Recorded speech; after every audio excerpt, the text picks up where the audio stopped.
Ahmed Bouyardene, racontez-nous la détention à Amboise. Amboise, c'est dans la Loire, c'est ça, il me semble? C'est dans le centre de la France, c'est surtout en Touraine, c'est surtout le château de François Ier. Ouais. C'est aussi le lieu où a fini sa vie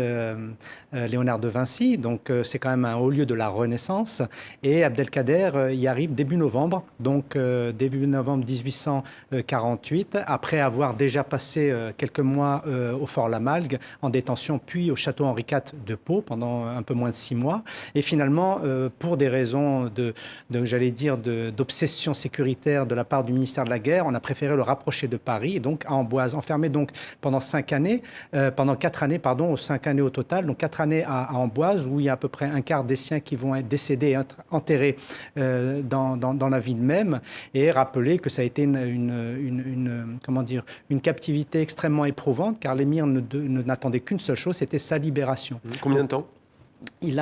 Sa libération est intervenue le 16 octobre 1852, donc c'est au total 5 années de captivité, alors qu'il a été, encore une fois, on lui avait promis la possibilité d'être exilé, de pouvoir s'exiler au Proche et Moyen-Orient, et finalement,